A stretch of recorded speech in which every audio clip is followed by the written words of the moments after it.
kita perlu membangun keluarga sesuai dengan tuntunan agama Islam. Kemudian jamaah kepada umat yang dimuliakan Allah Subhanahu wa taala. Apabila kita mengkaji Al-Qur'an, maka di sana terdapat petunjuk-petunjuk Allah Subhanahu wa taala bagaimana kita menciptakan keluarga yang damai, keluarga yang penuh cinta. Yang pertama, sadarilah bahwa kita dan pasangan kita berasal dari sumber yang sama. Sebagaimana firman Allah di dalam Al-Qur'an, A'udzu billahi minasyaitonir rajim. Ya ayyuhan nasu taqu rabbakum alladzi khalaqakum min nafsin wahidah wa khalaqa minha zawjaha. Wahai sekalian manusia, bertakwalah kamu kepada Tuhan kamu yang telah menciptakan kamu dan menciptakan pasangan kamu dari diri kamu. Di dalam surah Al-Mulk juga Allah Ta'ala mengatakan, wa min ayatihi an khalaqalakum min anfusikum azwaja. Sebahagian dari tanda kebesaran Allah Subhanahu wa taala, Allah mencipta pasangan dari kita. Maka dulu ibunda kita Hawa alaihi salam dicipta Allah Ta'ala dari tulang rusuk Nabi Adam alaihi salatu wassalam, sebagaimana disebut dalam hadis Nabi sallallahu alaihi wasallam. Maka para ulama mengatakan begini, kasihilah istrimu, sayangilah pasanganmu, karena jika engkau menyakitinya, sesungguhnya engkau juga menyakiti dirimu. Jika engkau menyakitinya, melukainya, hakikatnya engkau melukai dirimu sendiri, karena pasanganmu dicipta oleh Tuhanmu dari dirimu sendiri. Kaum muslimin jamaah salat Jumat yang dimuliakan Allah Subhanahu wa taala.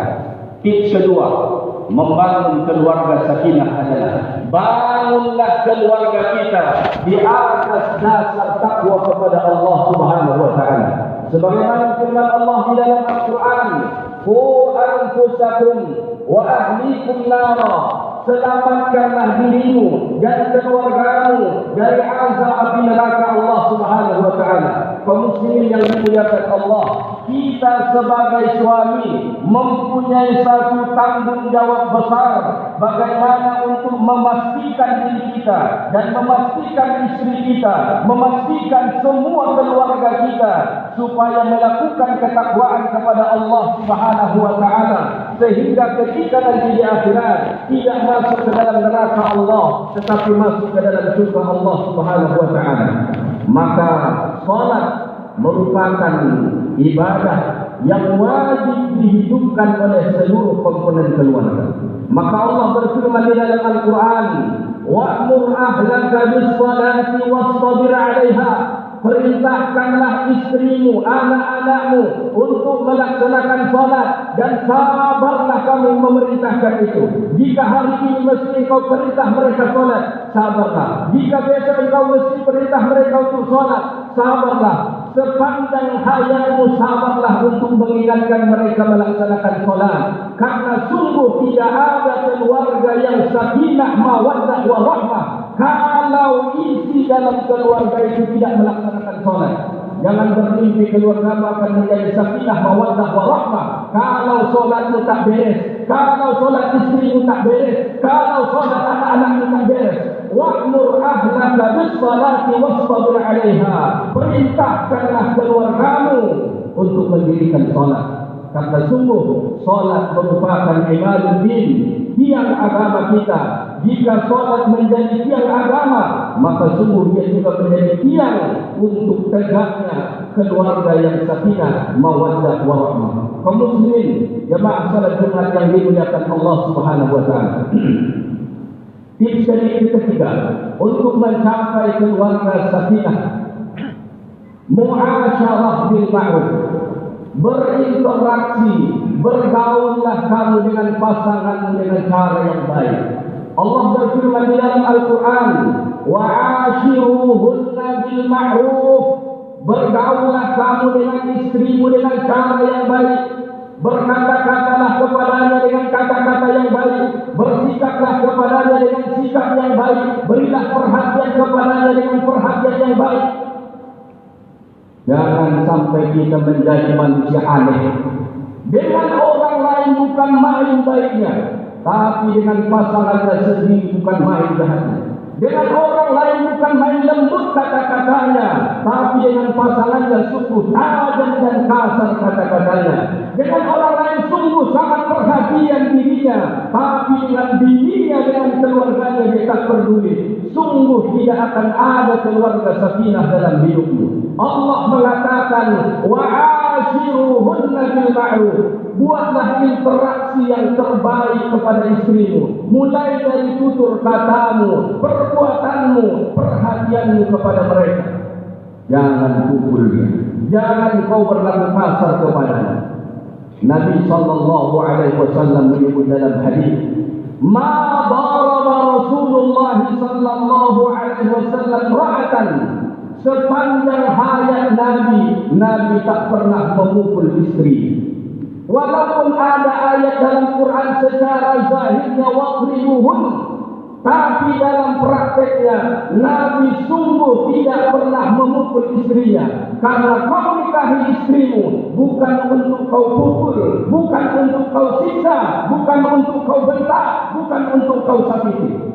Suatu ketika datang seorang laki-laki kepada Rasulullah berkata, "Ya Rasulullah, izinkan saya berzina." Lalu apa jawaban Nabi sallallahu alaihi wasallam? "Wahai fulan, apa perasaanmu kalau ibumu dizinai orang? Apa perasaanmu kalau saudara perempuanmu dizinai orang?" Hadis Nabi ini patut untuk kita analogikan dalam kehidupan keluarga. Kalau engkau seorang yang suka membentak istrimu, apa perasaanmu kalau saudara perempuanmu dibentak-bentak oleh suaminya? Kalau engkau jadi suami yang suka memukul istrimu, apa perasaanmu kalau saudara perempuanmu dipukul di hadapanmu? Sungguh ini akhlak yang amat jauh dari Islam. Kaum muslimin yang dimuliakan Allah Subhanahu wa taala. Maka Nabi sallallahu alaihi wasallam walaupun sebagai Rasul Allah, walaupun sebagai Nabi Allah, walaupun sebagai pemimpin, Nabi tidak memposisikan dirinya sebagai raja di dalam rumahnya.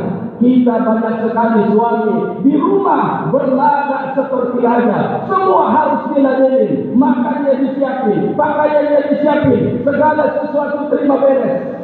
Apakah ini ajaran Islam? Wallahi tidak. Suatu ketika Al-Aswad datang kepada Aisyah istri Nabi sallallahu alaihi wasallam bertanya. Dia berkata, "Ya Aisyah, makana yasna'un Nabi sallallahu alaihi wasallam fi baitihi?" Wahai Aisyah, apa yang dilakukan Nabi kalau di rumah? Apa jawaban Aisyah istri Nabi sallallahu alaihi wasallam? Kana fi mihnati ahlihi. Rasulullah di rumah sibuk membantu keluarganya. Maka dalam riwayat yang lain dikatakan, ketika putus sandal Nabi yang menyambung, ketika koyak kain Nabi yang menjahit, ketika ada kesusahan keluarga, Nabi ikut membantu kerja-kerja rumah. Sungguh kita begitu banyak laki-laki yang memposisikan dirinya seolah raja di rumah, membuat segelas kopi untuk dia minum pun sungguh dia tidak sanggup, harus istrinya yang disuruh. Dan sebahagian mengklaim bahawa inilah adat Islam. Wallahi tidak, ini bukan adat Islam. Kaum muslimin yang dimuliakan Allah Subhanahu wa taala, tips berikutnya untuk mencapai keluarga sakinah, mawaddah warahmah itu, bangunlah keluarga kita di atas cinta. Allah Subhanahu wa taala berfirman, "Wa min ayatihi khalaqa lakum min anfusikum azwajan litaskunu ilaiha wa ja'ala bainakum mawaddatan wa rahmah." Sebahagian tanda kebesaran Allah itu Allah cipta pasangan kita. Maka ketika engkau memandang pasanganmu, jangan cuma pandang dia sebagai istrimu, jangan cuma pandang dia sebagai manusia, jangan cuma pandang dia sebagai perempuan, tapi Allah mengatakan dia adalah tanda kebesaran Allah yang Allah Ta'ala beri kepadamu, yang Allah Ta'ala takdirkan untuk hidup bersamamu. Maka hiduplah bersamanya dengan penuh cinta dan kasih sayang. Hiduplah bersamanya dengan penuh kasih sayang, toleransi, kebaikan dan sebagainya. Seterusnya, untuk mencapai keluarga sakinah mawaddah warahmah itu, tunaikan hak dan kewajiban masing-masing. Allah mengatakan di dalam Al-Quran, "Walahunna mithlul ladzi 'alaihinna bil ma'ruf." Sebagaimana Kita ada kewajiban kepada mereka, istri-istri kita, mereka juga ada kewajiban terhadap kita. Maka jangan hanya menuntut hak kita ditunaikan, sedangkan kita tidak mau menunaikan hak mereka. Sungguh ada hak yang seimbang antara kita, yang mesti sama-sama ditunaikan. Walaupun suami diposisikan sebagai pemimpin dalam keluarga, tapi dia bukanlah pemimpin seperti di negara yang bisa mendidik segala-galanya. Kaum muslimin yang dimuliakan Allah, di dalam Al-Quran ketika Allah menyebutkan istri, sering Allah Ta'ala membahasakan istri itu dengan sahibah. Sahibah, kalau kita terjemah artinya sahabat, maka para ulama mengatakan posisikanlah istrimu itu seperti sahabat terbaik bagimu, karena dia adalah orang yang paling lama hidup denganmu. Kaum muslimin yang dimuliakan Allah Subhanahu wa taala, tips berikutnya untuk mencapai keluarga sakinah mawaddah warahmah, perbanyak berdoa kepada Allah Ta'ala supaya Allah Ta'ala hidupkan cinta dan kasih sayang di rumah kita, mulai dari istri kita dan juga anak-anak kita. Allah Subhanahu wa Ta'ala berfirman dalam surah Al-Furqan, antara doa ibadur Rahman, Rabbana hab lana min azwajina wa dhurriyyatina qurrata a'yun waj'alna lil muttaqina imama. Minta kepada Allah supaya istri kita dan anak-anak kita dijadikan Allah Ta'ala penyejuk hati kita, yang mendamaikan hidup kita, menenangkan hidup kita dengan akhlak terbaik dari mereka. Terakhir, tips untuk mencapai keluarga sakinah mawaddah warahmah, bertoleransilah kepada pasangan. Sebagaimana engkau tidak sempurna, pasanganmu juga tidak sempurna. Jangan engkau menuntut istrimu seperti Khadijah kalau engkau tidak mampu seperti Muhammad sallallahu alaihi wasallam. Barakallahu li wa lakum fil Qur'anil 'azim wa nafa'ani wa iyyakum bima fihi min al-ayati wa dhikril hakim wa taqabbala minni wa minkum tilawatahu innahu huwas sami'ul 'alim. Aqulu qawli hadha wa astaghfirullahal 'azim li wa lakum ولسائر المسلمين والمسلمات والمؤمنين والمؤمنات فاستغفروه إنه هو الغفور الرحيم.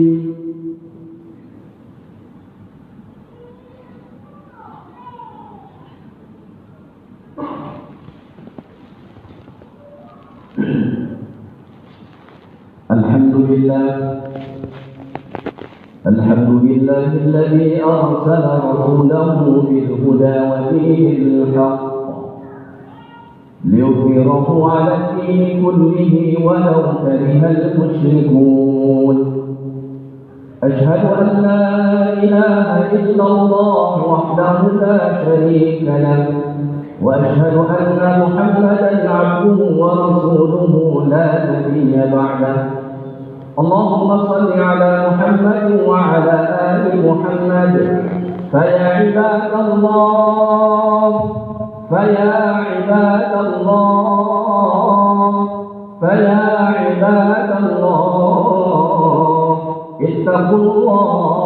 اتقوا الله حق تقاته ولا تموتن إلا وأنتم مسلمون.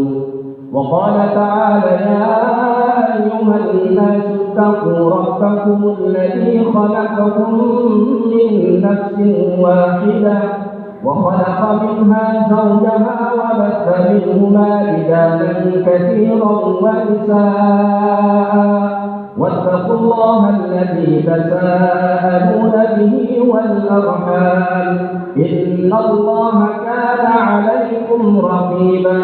وقال تعالى إن الله وملائكته يصلون على النبي يا أيها الذين آمنوا صلوا عليه وسلموا تسليما. اللهم صل على محمد وعلى آل محمد كما صليت على إبراهيم وعلى آل إبراهيم وبارك على محمد وعلى آل محمد كما باركت على إبراهيم وعلى آل إبراهيم في العالمين إنك حميد مجيد.